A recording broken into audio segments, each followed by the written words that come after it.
mwenye tunaongelelea ako na watoto wake wanne, ako na watoto, by the way ako na watoto 5, 5 kids. Yetao ako na watoto wangapi? Wenye asaidi, wenye wapei hata shilingi, anang'ang'ana na watoto wa Kanyari 2. Kwa nini? Ni kwa sababu kuna kitega uchumi. Anajua kuna pesa anapata wapi? Hapo.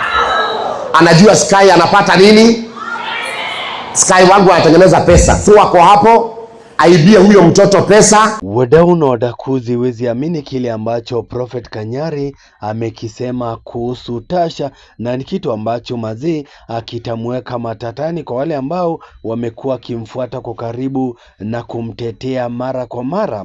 Na kulingana na Kanyari, anasema kwamba huyo Tasha amegeuza huyu mtoto wa kwake Sky Victor na kuwa breadwinner. Yani anasema kwamba Sky Victor pesa ambazo amekuwa akizitengeneza pale from content creation za YouTube na pale TikTok live stream ndizo zimekuwa zikisimamia expenses za mahitaji ya hiyo nyumba. Na pia akaweza kusema kwamba loyalties ambazo amekuwa akizipata pale kutoka kwa YouTube ya mama yake, na pia kutoka kwa partnership ambazo aliinherit badala ya kusave hizo pesa kwenye akaunti ya kwake, zimekuwa zikitumika na Tash pale. Na akasema hiyo ndio imekuwa reason why Tash amekuwa akikwamilia watoto, kwa sababu anajua hawa watoto wakienda hata kuwa na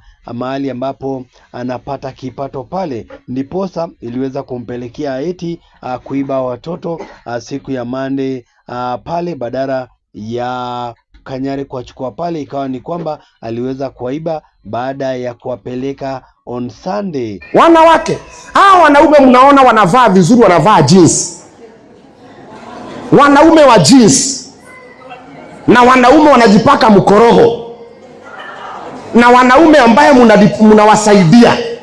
Wewe mwanamke uko na ujinga, hata mimi nashangaa. Unalipia mwanaume nyumba na unamlipia sijui kukula chakula. Kwani umerukwa na kichwa? Hao ndio wanauaga watu. Huyu mwanaume alikuwa ameoa Betty Bayo, huko anaishi Amerika. Hata hana nyumba, alikuwa anaishi kwa lori, ndani ya lori. Hana nyumba. Yeye kazi yake ni kuendesha malori ya Amerika, ni dereva. Alidanganyilia Betty Bayo, Betty Bayo akauza nyumba yake. Wakakula hiyo pesa yote. Ile walikula hiyo pesa wakamaliza. Alimdanganyilia wakakula hiyo pesa. Ndio huyo mama wa Betty Bayo. Betty Bayo ndio huyo. Huyu mama haamini, halali usingizi. Hiyo nyumba huyu mama anakaa alijengewa na Betty Bayo. Huyu mwanaume wa Betty Bayo hata mahari hajatoa. Alipatiwa pesa apeleke, atoe. Alipewa pesa na Betty Bayo. So Betty Bayo alijitolea mahari yeye mwenyewe. Ndiye afurahishe mama yake, amuoneshe huyu mwanaume ako sawa. Juu mwanaume mwenyewe ni handsome, ni mweupe. Mnapendeaga wanaume weupe nini? Kina mjukuu. Nini mnapendeaga wanaume weupe? Sisi we are African. Mimi sitaki mambo ya weupe hapa. Sisi ni ngozi nyeusi. Mambo ya mabenteni. Mnapendea mabenteni.